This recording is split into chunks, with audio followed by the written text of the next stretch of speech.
Selamat pagi buat kita semua. Pagi hari ini sebelum kita dengar firman, sebelum berdoa kita dengar firman Tuhan dulu ya.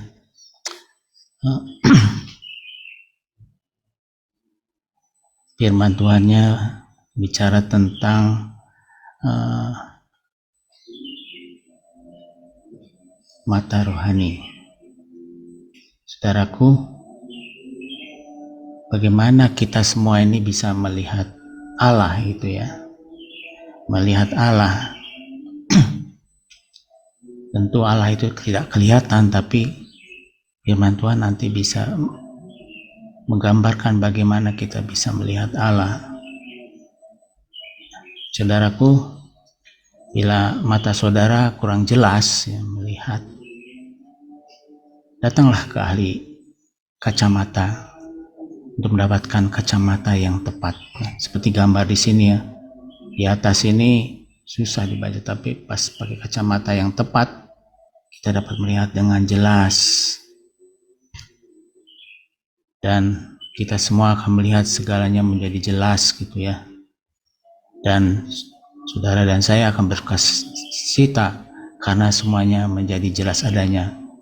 Kita bisa mengatakan, sekarang saya bisa melihat. Enggak meraba-raba lagi. Jelas aku bisa melihat. Saudaraku, di dalam kehidupan kekristenan, mata yang dipakai untuk melihat Allah adalah mata iman, bukan mata jasmani. Kalau mata jasmani hanya bisa melihat kesakitan, kekhawatiran, ketidakmungkinan atau mustahil. Inilah mata jasmani yang hari-hari kita lihat itu ya. Berbeda dengan mata iman. Mata iman bisa melihat dan berkata, melihat Allah gitu ya. Kita bisa berkata gini, aku sembuh, aku tidak khawatir lagi, tidak ada yang mustahil bagi Allah. Itu karena kita memakai mata iman. Di sini kita melihat di Kolose 1 ayat 15 gambaran tentang Tuhan. Ia adalah gambar Allah yang tidak kelihatan, yang sulung, lebih utama dari segala yang diciptakan. Karena di dalam Dialah telah diciptakan segala sesuatu yang ada di sorga dan yang ada di bumi, yang kelihatan dan yang tidak kelihatan, baik singgasana maupun kerajaan, baik pemerintah maupun penguasa. Segala sesuatu diciptakan oleh Dia dan untuk Dia. Kita lihat ayat 15 tadi, gambar Allah yang tidak kelihatan. Bagaimana cara melihat Allah? Kita butuh mata iman. Dengan mata iman, kita dapat mengizinkan kebenaran firman Tuhan menguasai pikiran kita. Jelas sekali ya firman Tuhannya di 2 Korintus 5 ayat 7. Sebab kami hidup berdasarkan percaya kepada Kristus, bukan berdasarkan apa yang dapat dilihat. Seperti tadi ya, di awal saya katakan perbedaan mata rohani dan mata jasmani. Mata jasmani hanya melihat kekurangan, kemiskinan, sakit, pusing, tetapi mata rohani, mata iman itu sangat berbeda. Kenapa kita harus punya mata iman? Sebenarnya semua orang udah punya mata iman ya. Jadi kita dulu buta rohani.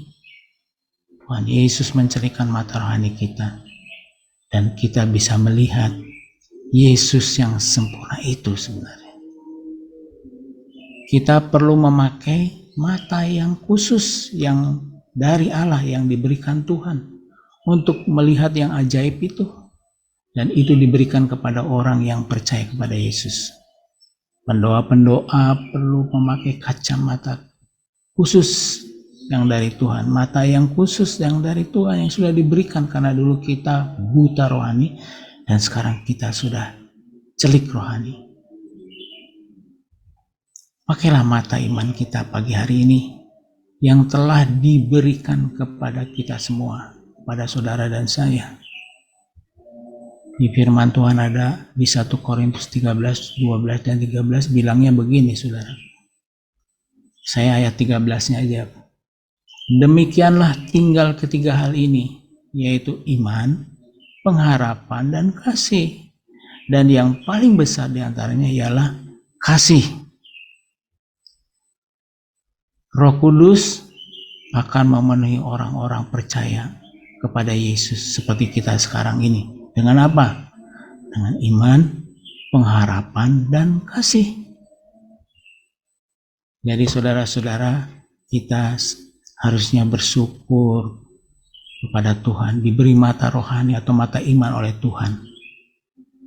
Oleh Tuhan Yesus, sehingga pendoa-pendoa pagi hari ini, kita semua yang hadir, yang semua yang berdoa boleh berkata, sekarang aku bisa melihat-Mu Tuhan Yesus. Harusnya demikian. Karena kita tidak buta lagi ya. Kita siapkan diri kita pagi hari ini untuk berdoa kepada Tuhan.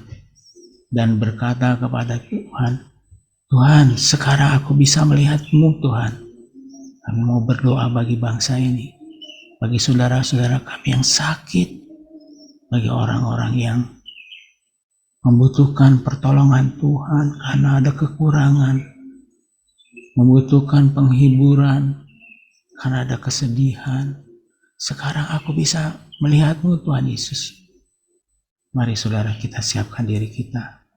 Kita pakai mata rohani kita atau mata iman kita pada pagi hari ini. Mari saudaraku kita berdoa.